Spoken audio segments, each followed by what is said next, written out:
Hello and welcome to DFS Coach Talk. Today is Sunday, April the 3rd, 2022, and we are here to talk about a really packed 12-game NBA slate for the Coach Talk team. Representing today is myself, Joe Scarvati, affectionately known as Coach, and the one and only, she's so big now, she just goes by Deb. You don't even have to say Deb Lutz because she's now known in DFS circles as just Deb. Is that like Beyonce? Like Beyonce, Madonna, it's just Deb. Deb's got this covered. So how you doing today, Deb? Awesome. It's I was kind of checking these games out last night, and boy, is it a crazy packed slate we're going to go through. We were chatting a little bit, and the last week before the end of the season is always crazy. Some people say, well, I'm just taking it off and waiting for the playoffs. But listen, I'm telling you, there's a major edge to be had. Us crazy people like me that are watching every single piece of information, you can get some awesome edges in some of these games. And I've done it before, really hammered the last week of the season when some teams have given up. Some teams are trying to qualify. People sitting in, out. So it'll be night and day to how we break these games down for the playoffs. But I'm telling you, stick with us this week, and I think we're going to win some money. Totally agree. I think we're going to be giving out some nuggets this morning for sure. Denver Nuggets? Is that all right? I hear somebody agrees there in the background. Yeah, we had somebody say yes. There's going to be nuggets given out, but we have a lot to do here. I will say this real quickly. Our presenting sponsor is Prize Picks. We've been red hot in Prize Picks, and I always knock on wood because I'm superstitious just for that. But we're still in that 80% win range. If you go to prizepicks.com and use the promo code Coach Talk, all one word, no space, you get up to $100 free. They'll match up to $100 on that first deposit if you use the promo code Coach Talk. So jump on Prize Picks. We love it. And then DFS wise, what we decided to do here, I know a lot of people will just do the main slate, etc. But between Draftkings Fanduel and Yahoo, there's 9 million different slates. It's all chopped up and all over the place. DraftKings has 4 different ones. You could play an all day on. So we're going to go over all 12, let you build your lineups from there. And then we're going to be supplying all kinds of stuff for our members. So come and join us. This is your chance. DFSCoachTalk.com. You can sign up for even a 3-day pass for $10. Try us out. You're going to love it. All right, Deb, we're not playing around today. No messing around. Right. First game, 1 p.m. There's 2 1 p.m. games. The first one is the Washington Wizards and Boston Celtics. Boston favored by a big 13.5. It is a 223 total, 104.75 implied for Washington, 118.25 implied for the Boston Celtics. Players out for Washington are Carey and Kuzma. And for Boston, we have a probable tag on Jason Tatum, and we know Robert Williams is already out. On the game set, it is pace terrible here, Deb. 23rd and 24th, respectively. Defense, however, is a little bit different. We have Washington terrible, and Boston are the studs defensively. So big question mark here on how much do you want to jump in this. If you're playing the early slate, certainly you want to have some type of exposure. But with this big spread, do you have any confidence in really honing in on anybody in this game? Yeah, it's, slow pace, great defense from Boston, and a big spread. Washington is not very exciting for me here at all. They have nothing to play for, and playing against that number one defense, there's Washington's been a team we've been able to get some good value on, the past few weeks with Kuzma out, but no one's priced that low. And so certainly on a 12-game slate, I'm a full pass. I'd be interested to hear if you have a nugget or two on the smaller slate, but I wasn't too excited. I think on any given night, Hachimura, Avdija, or Kispert can, hit their value, but tough call here for me. On the Boston side, they're still going for number one seed. Right. And they're at home. I do have a couple of players I like here. I really like Horford. With Williams out, he should be getting 33 plus minutes. He's a pretty good fantasy point per minute guy. He's only 6,400 on FanDuel. And he will qualify for the power forward slot as well as center. So I like him a lot here. I think he's real solid to hit value. Tatum's a little too high for me, particularly on the bigger slate. I am tempted by Brown at 8,000 on FanDuel, 8,400 on DK. He's going up against KCP defense. That's a pretty good defense, but he's been playing well now that he's no longer injured, and I think there's not a lot of guys at that price point today who I like, so I'm definitely eyeing Brown. I'm with you. It's pretty simple for me. For the 12-game slate, playing a bigger slate here, I'm going to pass this game pretty simply. I just don't feel like anything fits well enough. But for the early slate, if you're playing a 2 or 3 gamer, I do like a little bit of value here with Satoransky at 4.6 and Denny Avdia at 5.6 off the bench. Those two are the ones that jump up to me. For Boston, again, how long does this game stay close? I agree with you. Horford has really turned it up since Robert Williams went down. 6-9 is fair. My only concern is I think, if this game gets a little out of hand, he could be one of the first guys out because he's one of the older players. They want to rest him, especially with Williams being out extended. So I'm a little on the fence with Williams, or Horford, but I do understand what you're saying there. I'm thinking about Grant Williams, though, at 4.5. He is getting a lot of minutes, and he produces decently. He's quietly gets you. He's not going to, his ceiling's not going to blow you out of the room, but his floor has gotten much, much better. The guy on the small slate, though, that I'd go right after here is Tatum. Not going to mess around. 10-4. I think if the game does blow out fairly fast, he's going to be the key guy. I think I don't think the Wizards have a good matchup for him. They may try Hashimura on him. I'm not sure. But I think Tatum, this is a 55-60 burger for Tatum with 3 quarters played, in my opinion. So great play for me on this early slate for Tatum with a couple of those other value plays. And on the full slate, I'll pass. So that's about it. That's good. Game 2, the other 1 o'clock game. So that's the 2-game slate. If you're playing that one, it's the Dallas Mavericks, Milwaukee Bucks. Milwaukee's favored by 6. It's a 226.5 total. 110.25 implied for Dallas. 116.25 for the Milwaukee Bucks. For Dallas, we have Maxi Kleber is probable. Guys that are out are Brown, Burke, Hardaway, and Pinson. And then for Milwaukee, the only designation is Giannis, but he is probable and totally expect him to play today. As far as the game set, Dallas, slowest team in the league at 30th. Milwaukee, 7th, so good pace up for the Mavs in that sense. Big pace down for the Bucks. Defensively, Dallas is 7th, and Milwaukee a little bit better than middle of the pack at 14th. So I know our man Josh Crash Davis is high on both Luka and Giannis today. Are you in his camp here? What do you think? Yeah. I think again, another game that's a playoff-like atmosphere. I think both these teams are going to be playing hard. Very few injuries here. So I do like both of these big guys. I mean, particularly in a 2-game slate.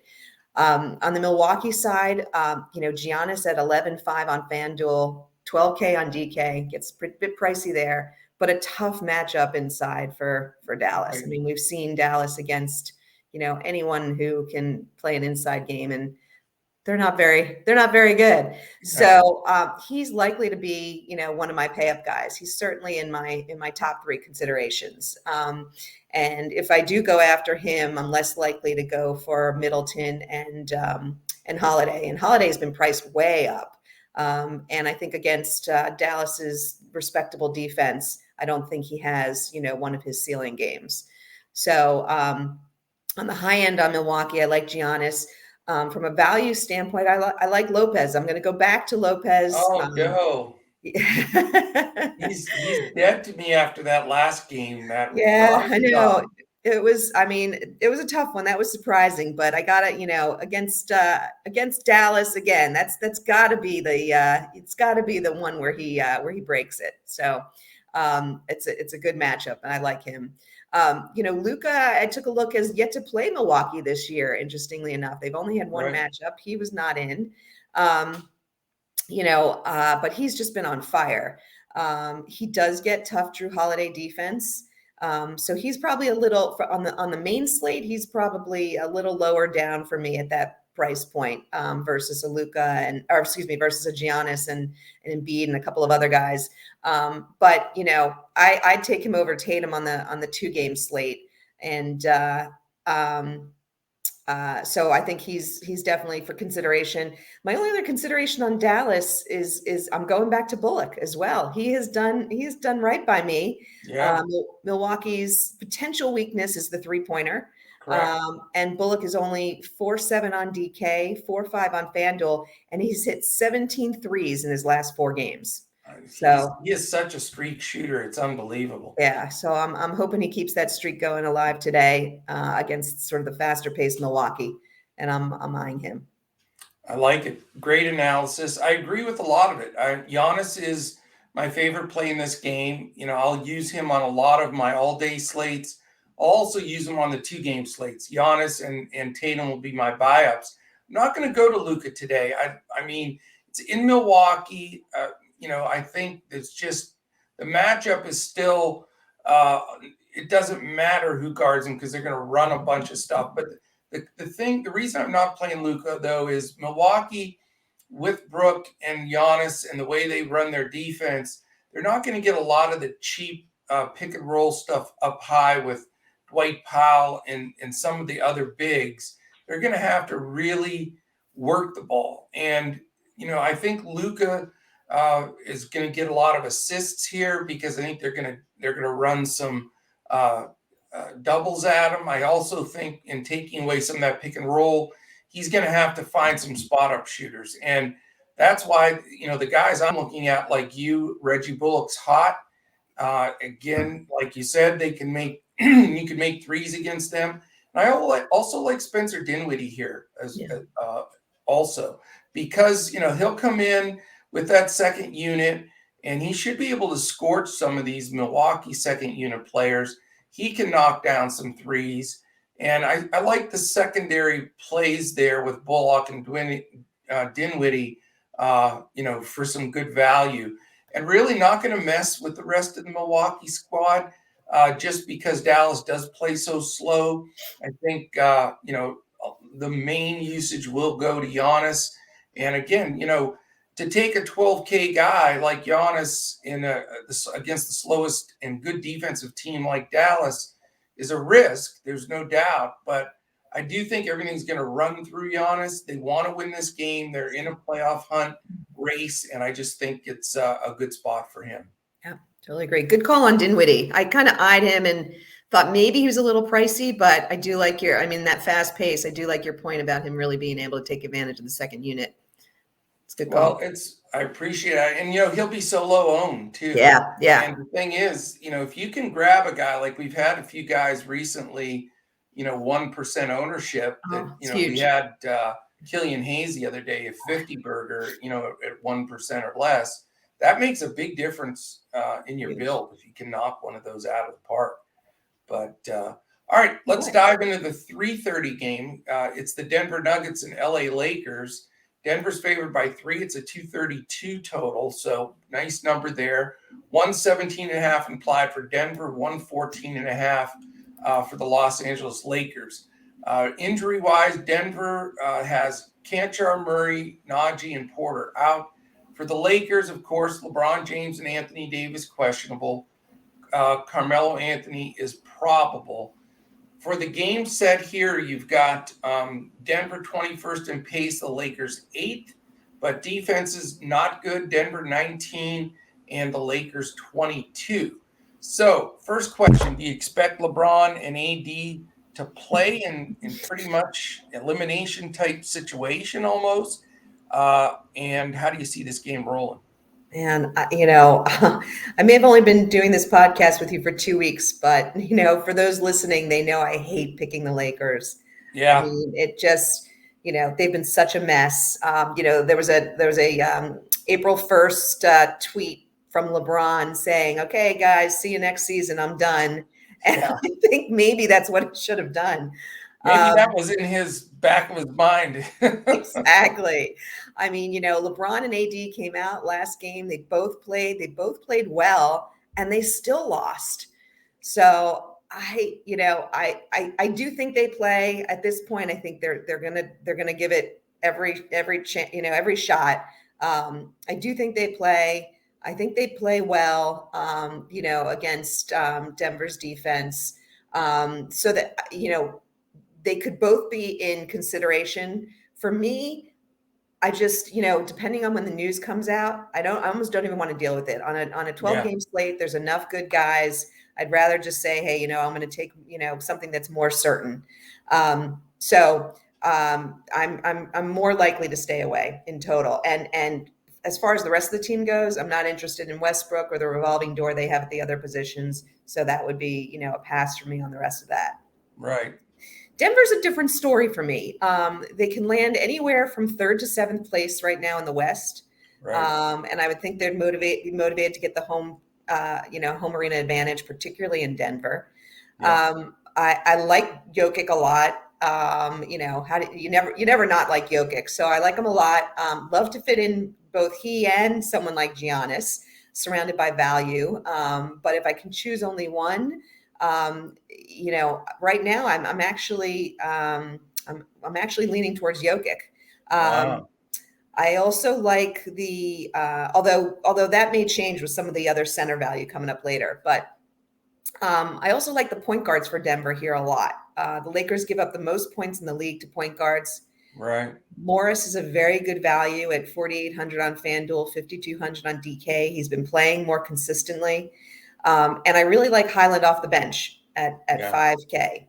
I feel like this is going to be a stars and scrubs sort of lineup for me. And so looking at Jokic and then a couple of value plays on Denver. Yeah, I am not crazy about this game, even though it's got that 232 total. I do know also, elimination type games, it's going to be real for the Lakers because they're really desperately trying to get into that, or maybe they're not. Who the heck knows anymore? But I just look at it this way. If Davis sits, I'm going to play LeBron. If LeBron sits, I'll probably play Davis. I'm not going to play them unless one of those guys sits. Okay. If they both play along with Westbrook, they're just too expensive. 8-8, 11-3, and 9-2, and they're playing terrible basketball. I mean, I just don't see the risk. I know there's ceiling there, but with all of them playing, it just doesn't make sense for me. And I agree with you. The secondary guys, Monk let me down the other day, but then he had a big game after. You just never know. And Dwight Howard, way too risky. So I'm not going to mess with the Lakers unless we get news that one of the main guys is out. But I think they probably play. For Denver, I'm not going to go with Jokic today. I think Jokic at 12.5 is expensive on a humongous slate like this with a million centers of value that I want to play. Can he break the slate? Sure. Maybe LA keeps the game close. The Joker plays a ton of minutes. There's no number you can count him out of. But I just think, Dwight Howard's going to try to hack the bananas out of him. They're going to try to, do what they can to push the ball away from him in the paint. Don't know if they'll be successful because the Joker can do it pretty much from anywhere, but just don't like the feel, the setup. Maybe Denver smacks him. You never know. And then, he loses minutes there. I just don't feel comfortable buying up to him. And nobody else from Denver in this game really excites me. It is an important game for them, like you said, trying to get that home game for the playoffs. But I do, I'm tempted with Morris and Highland, just like you. 5-2 and 5K. I almost like Highland more, even though Morris has played well lately too. I feel like one of those point guards with how horrible the defense is on the Lakers backcourt, I think would be a reasonable play. So maybe a one-off value play, but is definitely not going to be my key game of the day. All right, game 4, before we get into sort of the main slate here, it's a 5 o'clock, even weirder game time against two teams that are way eliminated. It's the Detroit Pistons and the Indiana Pacers. Indiana's favored by 2.5. It's a 231.5 total. Nice total here. 114.5 implied for Detroit, 117 implied for the Indiana Pacers. Lots of information here. The big one being Cade Cunningham is questionable, sort of the most important piece in this game. And then you've got Corey Joseph doubtful. Marvin Bagley is out. For Indiana, Bataze questionable, also very important. Why they keep listing Brogdon as questionable is one of the great mysteries of the dude has a sore Achilles or all this stuff. They're already eliminated. Why are they playing Brogdon? I don't get it. He'll probably sit. Right. And then Duarte and McConnell are out. So game set on this one. This is one of those games that nobody on earth cares about unless you're a diehard Pistons or Pacers fan, or if you're a DFS player, because I think there's some great plays here. Decent pace, 13th and 17th. Horrific defense, 23rd and 28th. I like some guys here, Deb. Am I crazy? I am right there with you, Coach. Two teams with very little defense and nothing to play for. Sounds like fun. Exactly. The only thing that makes me nervous, particularly on the Detroit side, I got killed on Friday when they decided to sit their starters for the second half. So who knows who's actually going to play? But there's values galore in this game, which again, with my stars and scrubs approach, I love it. So how do we choose wisely, right? I'm not counting on Cunningham. I think he doesn't come back to play. Okay. Therefore, where's the offense going to come from? I'm going to look to Bay. On FanDuel, he's 5,300. Now on DK, he's 7,000. Again, that's one of those. He's been inconsistent on those two sites a number of times. Yeah. So he's almost a lock for me on FanDuel at that price point, but I will not be going to him on DK. I also like Stewart against a weak Indy front court. So 5,500 on FanDuel, 5,100 on DK. He's been playing really well. Bagley's out, so he'll get more of those rebounds. I like him a lot. Hayes was a monster on Friday, and that was an awesome pick you guys made. But I'm not going back to him. I can't believe he's up to 7,000 on FanDuel. That's nuts. Crazy. And 5,900 on DK. It feels like a trap to me. I'm not going back to him. I think he'll play well, but I think it's going to be tough for him to hit that number. The one real sneaky play that I like is Olynyk. He's 3,500 on DK. He sat out for rest in the last game. Bagley's out this game, so they're going to need to play him. And I think he does really well against this Indy front court, and I think he smashes that 3,500. Now, I am looking at the two sites that have the players. They don't have Kelly O listed on either lineup. Let's see. So has he been eliminated for the season by any chance? I don't know. That would be a change from last night. Well, I'm going to look into this while you're talking about the other side. Okay. Here. Yeah, that would be interesting. I had him on DK. So. Okay, go ahead and jump into this other team, and I'll find out. Yeah. So on Indy, I also like a couple of plays. So like you, I'm going to assume that Brogdon sits. Halliburton is 8,600 on FanDuel. I like him better than above 9,000 on DK, but at 8,600 on FanDuel, I think it's a great matchup for him. I think a triple-double from Halliburton is not out of the question against Detroit. So I really like him. Heald is reasonably priced at 6K on FanDuel and 6,700 on DK.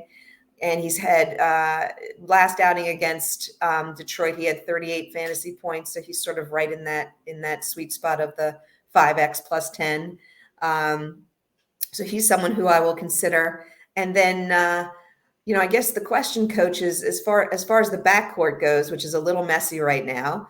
Do you think it's time to go back to Jalen Smith at only $5K on FanDuel and 5,300 on DK? I'm a monster Jalen Smith fan. It's just the question is, what are the minutes going to be? Yeah. That's the concern I have. Exactly. Yeah. So he's someone I'm going to continue to look at throughout the day. Make sure we get news on is Batazzi playing, Brissett playing, and if one of those guys is out, I'd be putting Smith in. It seems like for some reason, Carlisle's decided though that they don't want to play him, start him, and play him monster minutes. Yeah, it's odd. But I do like Jalen Smith. I'm with you there. Anything else from that game? That is it. That is it for me from that game. Okay, and I looked into Kelly O. He sat the second night of a back-to-back. He is eligible to play in this game. Why he's not listed on one of my breakouts here, I'm not sure, but he could be a phenomenal play. He really could. Here's the thing, though. They used Isaiah Livers in that spot. I know. So that's the only concern there. But I'll tell you this. On Detroit side, I still like Killian Hayes at the 5'9" number. I'm very comfortable with that. And if Cade Cunningham sits, then I'm playing Killian Hayes on both. Not just because he crushed for me the other day. I just think I saw the light switch flip for him about a week and a half, 2 weeks ago, where he was like, I can play. I want my position solidified. And I think he wants to be the starting point guard on this team alongside Cade Cunningham next year. And I think he plays great again. So the only thing at 7K, if Cunningham does play, is a little rich. I do like Bate, for sure on FanDuel with that cheap price. And, I'm going to consider, depending on the news, Livers, Stewart, or Kelly O. I want to have a couple of Pistons here. I know, it was a stinger for the way he rotated guys the other day, but it was a back-to-back in that scenario. It's a different situation here. So, I could have a Hayes Olynyk or Bay, let's hope Cunningham sits because then the rest of those guys become a lot more playable. For the Pacers, that's the team and the coach I don't trust. Carlisle gets real wonky in times like this. Halliburton looks like a fantastic play at 9-3, but with Halliburton, Hield, Brissett, Taylor, Batazzi, Smith, Anderson, Jackson, Washington, Stevenson, and Sykes, you got 11 guys that he still has some opportunity to play here. Now, if one or two of them are out and it shortens the bench a little bit, possibly, but I don't know if I want to pay 9-3 for Halliburton. I could stomach maybe the 6-7 for Hield or the 6-1 for Batazzi if they're in for sure. But other than that, I think he's going to be rotating a lot of guys. And I need to see a little coach speak on this first before I feel comfortable, because the last thing you want to do on a slate this size is put a guy in there and he plays 12 minutes, Yeah. All right, let's get down to the nitty gritty here. The main slate we've been going a while already. There's 2 games at 6 o'clock. Remember, on Sundays, generally the 6 o'clock games are included in the main slate. So the first one is a really good one, fun game to watch. Philadelphia and Cleveland. Philadelphia is favored by 4.5. It's 224.5 total. 114.5 implied for Philly. 110 implied for the Cleveland Cavaliers. No injuries reported at all for Philly. For Cleveland, you have Rondo, questionable, and then the 2 bigs, doubtful in Allen and Mobley. So more than likely, Cleveland has to face the big man Embiid with no bigs themselves. It's probably going to be Moses Brown on the 2-way contract here, having to face up against Embiid. So is Embiid a building block for you? Yeah. So, they're both on the second night of a back-to-back. These 2 teams played each other a couple of weeks ago. Philly did come out on top, but it was a close game. So this game, I expect this game to stay close. They did have a more viable center in that game. Cleveland did. But Moses Brown has been hanging in there the He past has been. week or so. Yep. Embiid had 60 fantasy points in that game. I expect him to have another big game. And to your point earlier about staying off of Jokic, for me, it's sort of a toss up between Embiid and Jokic. So it's so anyway, and I guess given the early and lead slates that could on DK that could change things up for folks as well. But I like Embiid a lot. I really honestly don't like anyone else at their price points on Philly for today. I think that Harden could hit value at his number, but there's a lot of other guys in the similar price range who I like as well. And Harris has now moved up to that higher price point. He finally did. He's been coming through. But I think given the tough D matchup, I'm not looking at any of the other Sixers. It's also a tough matchup for Cleveland, so I'm not interested in any of their big guys like Garland. I may keep a Okoro in my player pool. They need them out there for his defense, and at only 3,700, he may be that last guy slotted in that I need value on. He only needs 0.8 of a fantasy point per minute to hit value, and he's been getting a lot of minutes. Yeah, it's true. He's tough though to watch, man. He is not an offensive-minded guy, but you're right. He can step up. I neglected to mention the reason why I don't like this game, and I'll mention it now. 28th and 26th in pace, and 2 of the top 9 defenses in the league. 9 for Philly, 6 for Cleveland, although Cleveland's certainly not as stout defensively without their 2 bigs in there. But, this game's really easy. I'll save us some time here. There's a lot of prices that are inflated because these 2 teams have played well in different spots on both of these rosters. And then some of the value guys just don't cut the mustard for me today. So I like Embiid. Embiid's my center of choice. I like him better than Jokic just based on the matchup. And I think the game stays close enough. And so I think Embiid eats up Brown pretty good.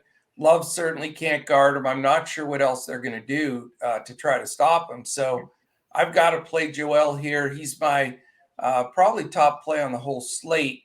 But I don't want any of the other inflated prices. And I agree with you. Defensively, these 2 teams both can play it. So it's going to be real simple for me. I like this game. It's as far as watching it, and I think it'll be a fun game, but it's going to be Joel Embiid or bust and just move on down the road for me. I'm with you. Sounds good. All right. The next 6 o'clock game, New York Knicks, Orlando Magic. Knicks are favored by 5. It's only a 215 total here. 110 implied for the Knicks, 105 for Orlando. This one sounds ugly before we even talk about it. We've got injuries. Grimes and McBride questionable. Noel, Randall, and Rose out. And then this insanity of Orlando not knowing what's going on here. We've got Anthony and Franz Wagner questionable. Schofield questionable. We know Carter and Suggs are already out. So what a confusing mess here. You've got the game set Knicks 27th in pace, Orlando 11th. Knicks 11th defensively, Orlando 18th. So is this one of those games you were talking about you don't have to mess with because there's so many good ones on the board today? Yep. 0 playoff implications, tons of game time decisions. The only one I'm going to keep in my consideration is Obi Toppin on FanDuel at 4,400. He'll be playing, full minutes for the injured Randall. Possibly Barrett at 7,300 on FanDuel, but he's way deep on my list. And other than that, I am a full pass. Yeah, I don't want any of the Knicks. I really don't. I mean, I know Toppin's a good price. RJ Barrett's probably going to score. So, I mean, if you wanted to, you could go to those 2 spots. I get that. And I'm not saying that I might not have a GPP with one of those guys in it. But what I want to wait and find out, and it's really important to me here, and this is what I was talking about earlier. You have 12 games, 24 teams going. Nobody gives 2 hoots about the Knicks and Magic. And you got all these other guys to pick from. So people are just going to immediately write it off. And I get that. But I'm not, because I want the Orlando news. Because this is the kind of 1 or 2 guys that can make or break your lineup. If Orlando, they don't want to win. They're trying to get the most ping pong balls possible. If they sit Cole Anthony, Franz Wagner, and Chuma Okeke, who are all questionable, with already having Carter or Suggs out, all of a sudden you're in a scenario where you can have an RJ Hampton or a Markelle Fultz, a Mo Wagner, guys like that can just blow 40, 50 fantasy points at a 4.2, 3.6 salary. So this could be a key game for me. Now, if all those guys play, no, I want nothing to do with it, obviously. Yeah. But if you have the majority of them out, I think you can get two value plays here that can 15x, 10x, and set you up to really take something down. Okay. So I like it. Watch this Orlando news. If you want to be a part of what we're doing at Coach Talk and not have to follow all of this, we're following every piece of information. We'll be posting updates in Discord throughout the day and up until lock. At DFS Coach Talk, we give out a coach's clipboard with the 5 core plays, all the rest filled in the clipboard for you to pick from. But we do give out full lineups on FanDuel and Yahoo, both cash and GPP. And these are the type of edges that we look for to make a difference, to take stuff down. And you can keep an eye on it. We'll be posting about 25 minutes before with lineups, but we'll be posting throughout the day with all of this news. So dfscoachtalk.com. This is why we're here. This is why we're putting in the big hours. And this is why we're going to this next game, which everybody, their brother, their sister, their mother, their sister-in-law are stacking this game, Deb. And I would assume that you're on it as well, as you have to be if you're a DFS player. And I'm talking about a 7 p.m. start of the Minnesota Timberwolves and Houston Rockets. Only problem here, Minnesota is a 12.5-point favorite. That's the only caveat. But, we'll see. 243.5 is a bingo. 128 implied for Minnesota, which is really a monster number. I haven't seen too many this high all season. 115.5 for Houston, which is no joke either. Minnesota has Malik Beasley questionable and Jaden McDaniels out. 0 injuries listed for Houston because they've already eliminated some players for the season. So they're sort of where they're going to be. You've got the 2 fastest paced teams in the league. So 1 and 2. Houston just playing for fun. Minnesota, really trying to lock down a good spot. Defensively, Minnesota's 13th, Houston dead last again. So Houston, second in pace, last in defense. Man, does this game look like, how many do you play here on a giant slate like this? What is too many? How many are you going to use, Deb? Yeah, I'm gonna use at least 3 here. Okay. This is a spicy game, and I think that with some of these the potential for some of these high DFS scores, I think if you don't have some of these guys in your lineup, you're going to be missing out. And nobody's that expensive, so I think that's where the providers made a little bit of a mistake because it's making it too easy to go to these guys. Yeah. On Minnesota, I absolutely love Towns. Now, again, we've already talked about, Embiid, we've already talked about Jokic, but, Towns is the least expensive. And only 8,700 on FanDuel, 9,600 on DK. And, he's facing a really weak front court on Houston. And he's very motivated. So I like him a lot. I also like Anthony Edwards, fairly priced at 7,600 on FanDuel, 7,700 on DK, and he's been playing really well. I like him in this matchup. And Russell, who's down to, I don't understand this, 5,300 on FanDuel. I don't understand it either. At all. So it almost forces you to play him. It almost forces you to play him, right? Like that taco thing on Prize Picks. That's right, exactly. He's our Taco Sunday guy. I mean, this team, Houston's allowed the most assists and the 5th most points to guards. So he feels almost like a lock. On the, honestly, I even like Beverly here at sub 5K on both FanDuel and DK. There's almost not a starter on Minnesota that I don't like against the Right. Houston defense, and with the points that they're expected to put up on the board. On the Houston side, there's a couple of guys I like as well. It's not Porter, who's now over 8K. He may still be able to hit that number. He's been playing fantastic, but that's too Yeah. high for me. I think Green is still a good value on FanDuel at 6,700. Yeah. And I like Senguin here. I think he's going to play. There's no Wood. He's gone. He can play power forward on FanDuel, and he's only 5,800. We know Cat's defense isn't the best. No. And they're going to need to, keep up on the scoring end. And we've seen this guy can play. So that's my takedown. I mean, at least 3. It's almost a definite on Russell, a probable on Towns, and likely a Green or Senguin. Yeah. I'm with you on pretty much same type of thinking, except I'm not going to go Cat because I've got so many centers already that I want to play. I do like Russell and Edwards both. I'm not going to play both of them. Probably going to play Russell on FanDuel because I can't pass him up. And I think Edwards' price on DraftKings is fair at 7.7. Like that. So those going to play a combination of those two guys being my exposure for Minnesota. For Houston, I don't really want to pay up the 8.4s too much for Porter with Beverly defense. I do like Green. I know I've been on him a lot. Sometimes he pays off, sometimes he doesn't. But I do like him at 7.5 here. I think he's such a high ceiling scorer. So he's my favorite target there. I agree with Şengün just because of that power forward eligibility. At 7K, he should get the majority of the minutes at the big. And we know he's a terrific points per minute guy. So Şengün, as long as I see he's playing full minutes, I think is a great play.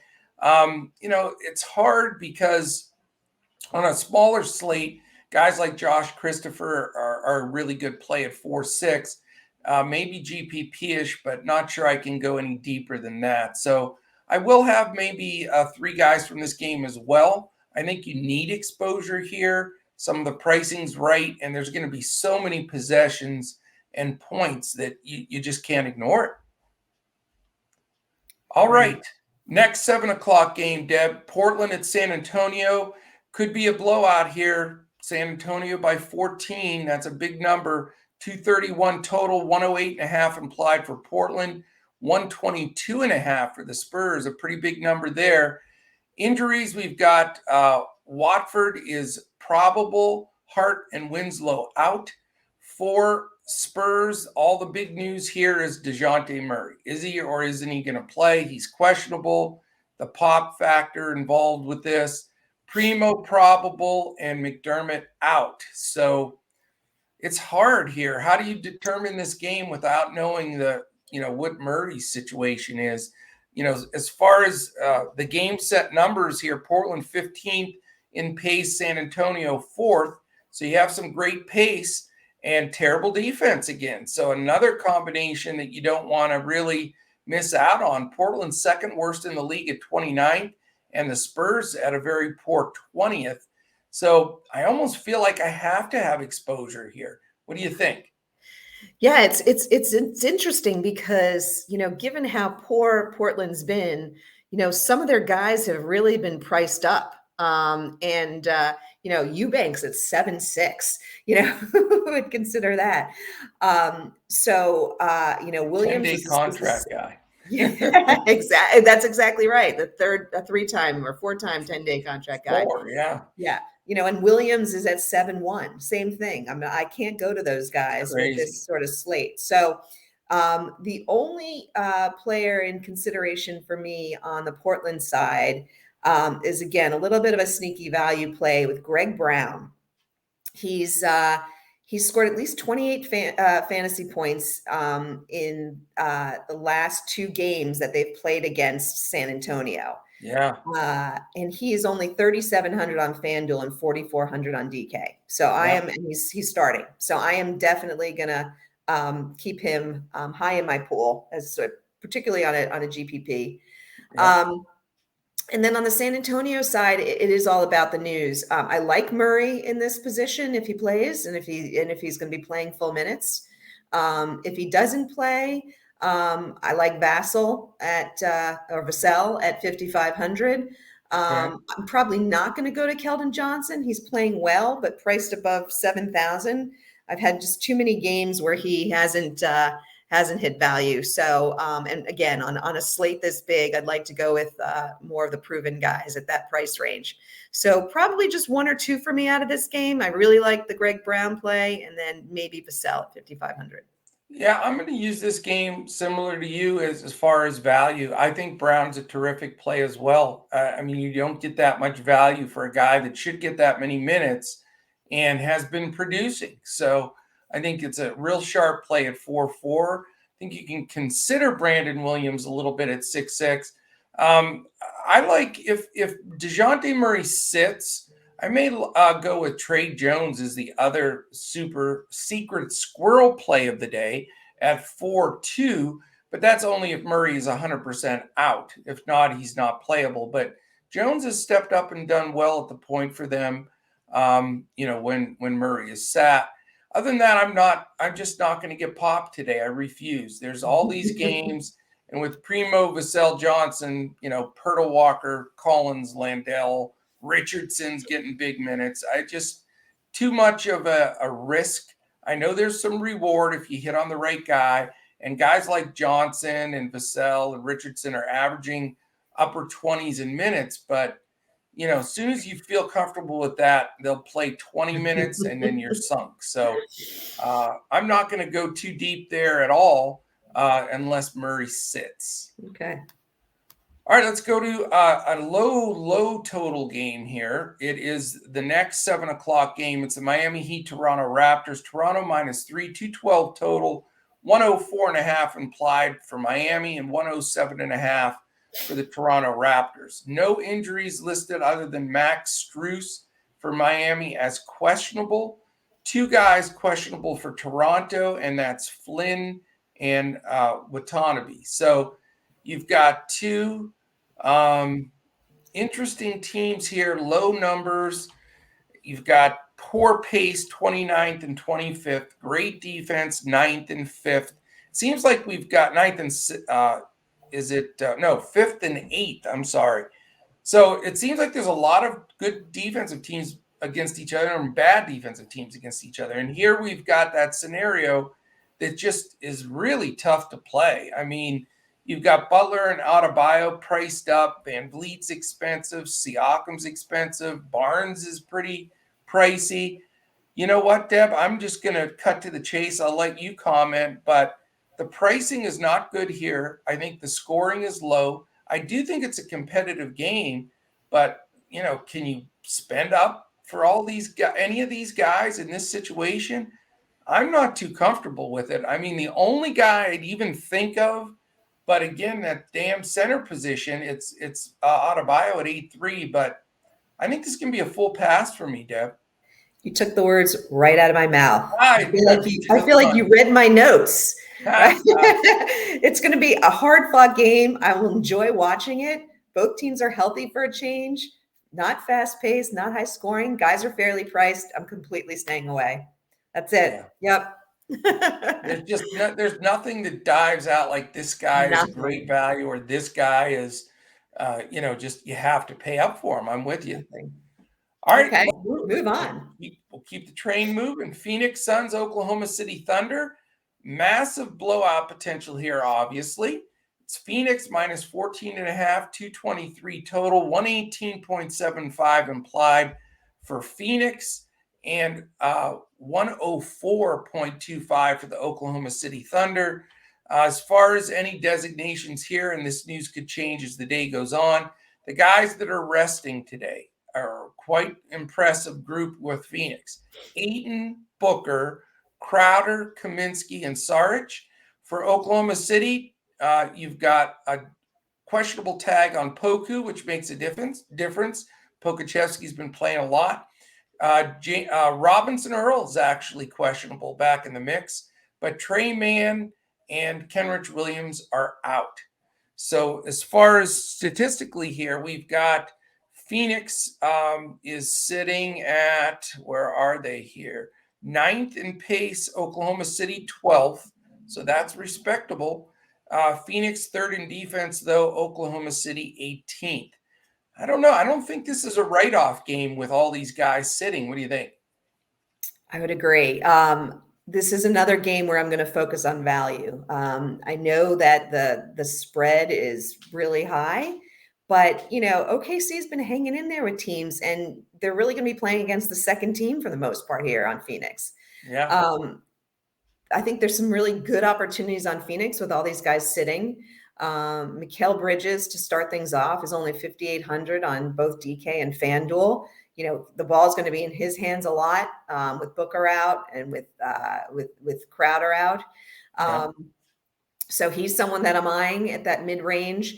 Cam Johnson's coming back off injury. He has not played well yet, but he's only 4,600 on DK. And he's he's the scorer out there with Booker and Ayton out. He's really, Paul is not a scorer first. Bridges is not a scorer first. Cam Johnson is. So, he's got the real potential to smash that value. Yeah. As will Landry Shamet, who has been playing poorly all year until about the last 3 weeks, where he's turned it up a bit. So if he's hot tonight, he's also someone at 3K minimum on DK and 3,600 on FanDuel who has a very high ceiling tonight. If he lands 3 or 4 of those threes, and a few assists and rebounds, he will smash that value, and he's going to get the minutes tonight. Right. And then finally, McGee, again, 3,600 on FanDuel, 3,800 on DK. You could probably even go to Biyombo at the bare minimum, who's also going to get minutes. But either of those guys are going to get the minutes. They're going to get a lot of rebounds. They're playing against a shaky OKC backcourt. So the hard part's going to be who to choose from, because you can't have them all.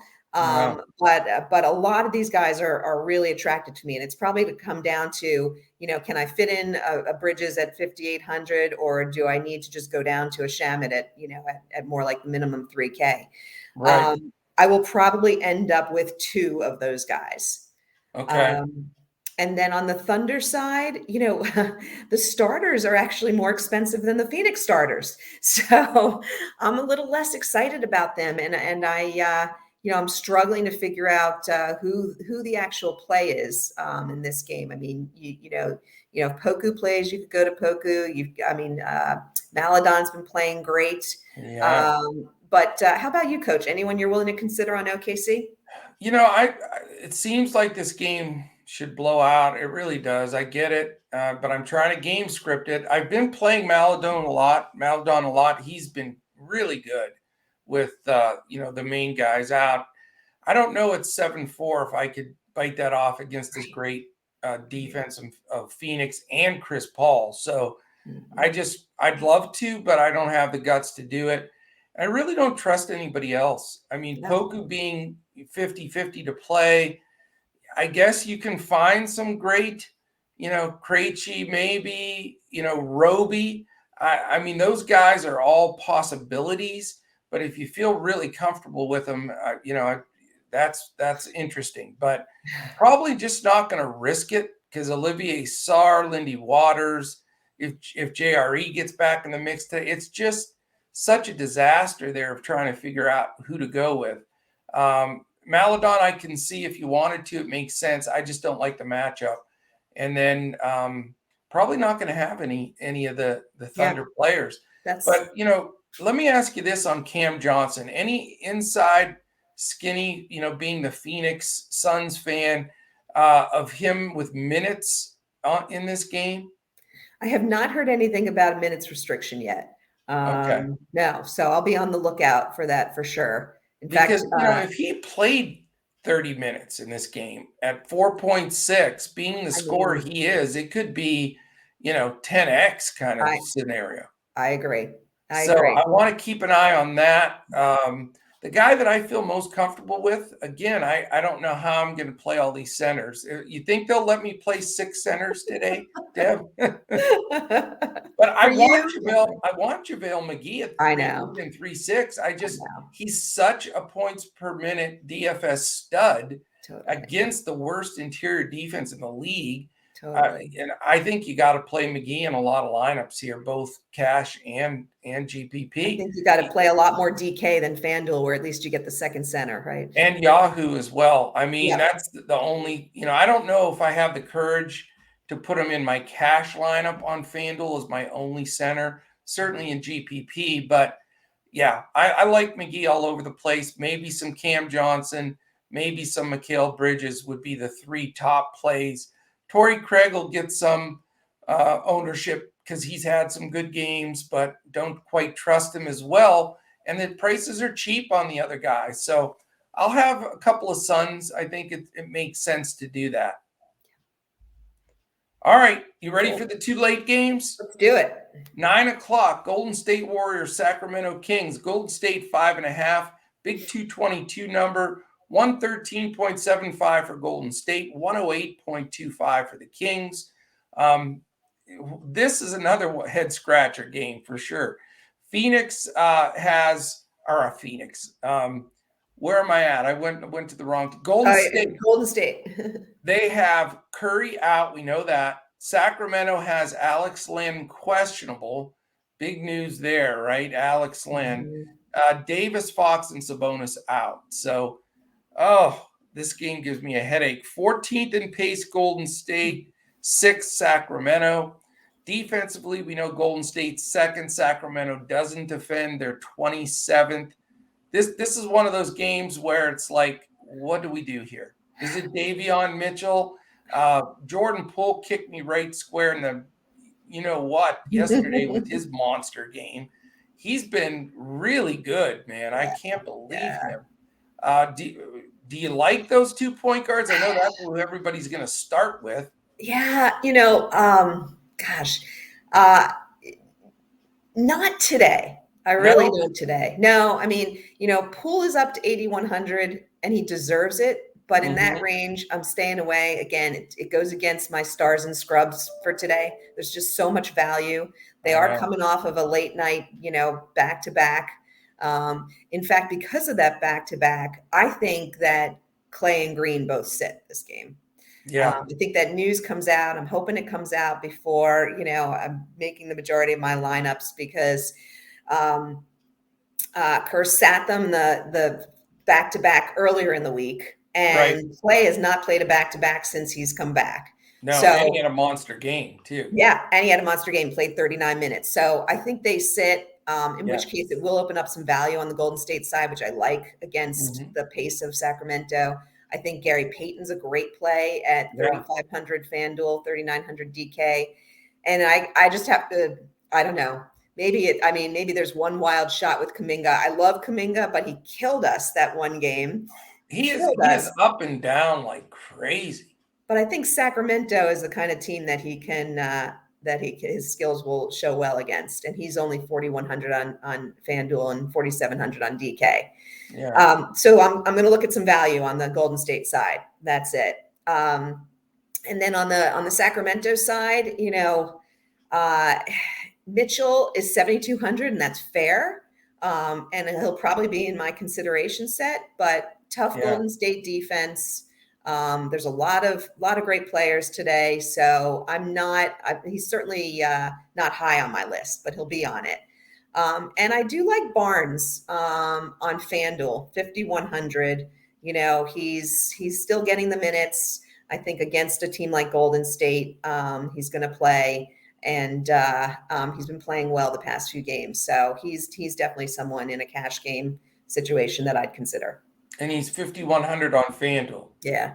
He's 6,300 on Draftkings. Yeah. How weird is that? I know. I think Barnes is a great value at 5,100, and another guy hard to pass up with some of these crazy taco pricings on FanDuel, I'll tell you what, though, very seldom do I look at a game and say, what the hell am I going to do here? This could be a decisive game, Deb. It really could. I know it sounds weird, but Jordan Poole has gone ballistic. And Davion Mitchell supposedly, nicknamed the off night, but he's been giving up points. He's all of a sudden become Davion Mitchell, the offensive player, and let's rest a little bit defensively. So I don't know if the points bug is bitten him, but he gave up a ton of points this week to players. So I don't think Poole's out of the question, but you can't when a guy stings you and then you go right to him the next night, it just seems always to backfire. That's the only problem. But I do think this sets up for a really good game for him. It's going to be cool too because Gary Payton II, that nicknamed the Mitten because he's such a great defender, will probably guard Davion. So he's going to get a taste of his own medicine defensively. That's right. So I don't know if I want the 7-7 spend that for Mitchell either. Maybe it is better to go value here. You've got a Peyton at 3.9. Like you said, a Kuminga, I don't trust him as far as I can throw him, though. Wiggins is 6'4", but he hasn't stepped up at all. Barnes at that cheap price is a good play. Maybe, a Lyles or a Damian Jones. Jones went absolutely crazy for me the other day, but the interior defense of the Warriors without Draymond, if he sits, is still decent enough. So, again, I know it sounds wishy-washy. I just haven't decided what I'm doing in this game. I want to get solidified news of who's sitting. And I do agree with you. There's no way Clay's playing in this game. I can't imagine. And I think Draymond probably sits, but I don't know that for a fact. So This game is on the, to be determined list for me. But as insane as it sounds, I have not eliminated Jordan Poole just yet. Okay. No, he's particularly if Clay sits, he's going to put up 25 shots? Exactly. Easily? Yeah. He never saw a shot he didn't like. That's exactly. For sure. Exactly. All right. So let's follow that one and we'll hopefully come up with some real good insight as the night goes on. All right. Last game. Finally, we're here. It is one of the biggest slates of the year for sure. Yeah. It's the Pelicans Clippers. Clippers only favored by 2. It's a 223.5 total. 110.75 implied for the Pels. 112.75 for the Clippers. As far as injuries in this game, Zion's still out. Cheeseburger Sunday. And then we've got Clippers. We don't know what the hell's going on. Questionable tag, Paul George, Marcus Morris, Nicholas Batum, Brandon Boston. Guys that we do know are out are Leonard, Powell, and Preston. So the Clippers have been on this bizarre rotation, mini minutes restrictions, rest days. I don't know. They're managing this team like you would when you have a 20-game lead or something, and they're still in the middle of the group here at 38-40. So, I hope you can shed some light here. You've got below average pace, 20th and 18th. Great, decent defense. Pels not bad, 17. Clippers 10. I don't know. These late 2 games are enough. We're going to need a reset for these late 2 games by the time they come up. There's a little fatigue setting in at this point, certainly, in analyzing these games.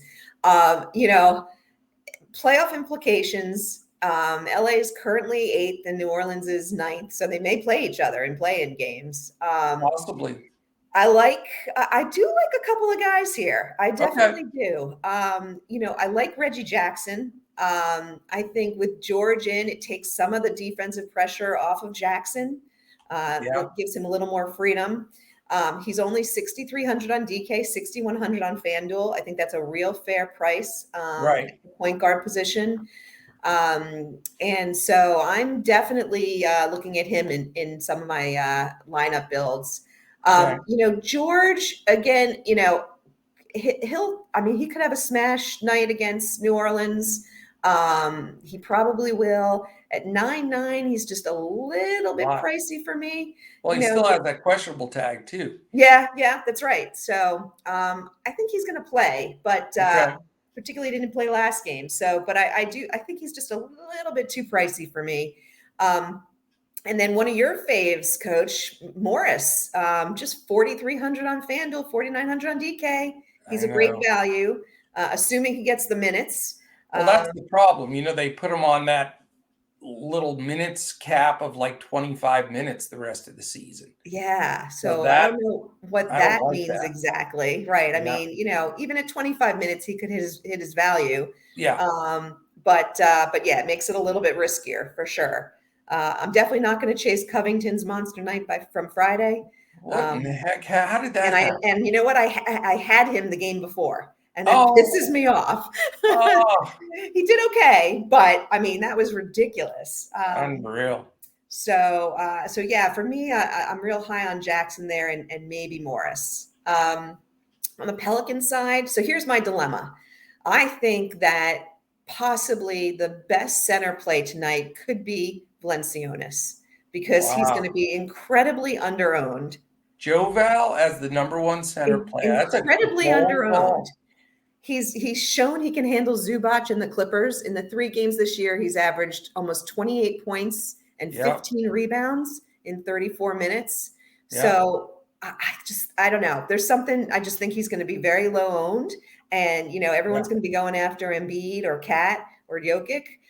So there's something there, and I'm not sure how that fits in yet, but there's something I like about him at that price point. Hey, you said it. You're going to get him at super low ownership, and that's really tempting in itself. Yeah. And then, I'm having a little trouble deciding Ingram or McCollum and who I like better. So wonder if you have any perspective on that. Yeah, my perspective is the same. I like them both, so I don't like either one. You know what I'm saying? Yeah, exactly. I think they both will do well, but I think what they do is limit each other's ceiling. Yeah.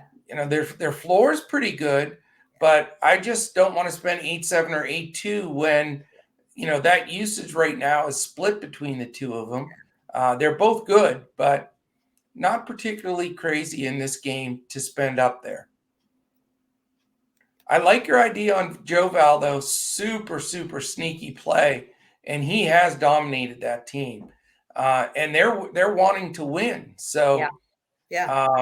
But then you're back also in that dilemma is you've got 3 Pelicans in the 8s. Who'd you think you'd have that 8.7, 8.2, and 8.6 for those 3 guys?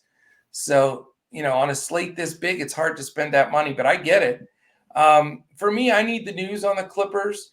Maybe Paul George smashes this slate. It's possible. Yeah. If he plays and he's going to get minutes, he showed that he's like in perfect shape, and it wasn't a lower body thing. It was an elbow. Yeah. So, yeah. They talk about a sneaky late game guy that could go break the slate for you. Paul George is on my radar, but I need to know he's playing and they're going after this game and he's going to get the minutes. But I think he'd be a really sneaky play. But that's the only guy I'm interested. Unless if he does happen to sit, I'll go along with you on the Reggie Jackson play. He could get up 20 plus shots. That's it. That is it. You want to do some more games for tomorrow? Woo! I love it. Day of rest tomorrow. Yeah, and we desperately tried to stay within an hour. We didn't quite make it, but that's a lot of stuff. That's a lot of stuff. Well, listen, thank you so much. Great stuff. Thank you to our presenting sponsor, Prize Picks. Go to prizepicks.com, use the promo code Coach Talk, and get up to $100 match on that first deposit. Give us a look, dfscoachtalk.com. If you're watching this on YouTube, we really, really appreciate a quick thumbs up and subscribe.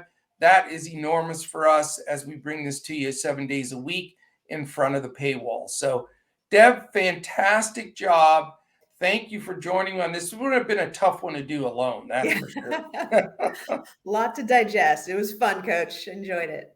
No doubt. And Deb and I will be posting our lineups for the early slate and the main slate in our Discord. So plenty of time still to come and join us here at Coach Talk. So for Miss Deb Lutz and myself, Joe Sarvati, I would like to thank you for joining us here on Coach Talk. We'll be back again tomorrow. And if you want to catch a live some more in-depth look at the live main slate tonight. I'll be with Gundacker live on YouTube at 3 p.m. Eastern.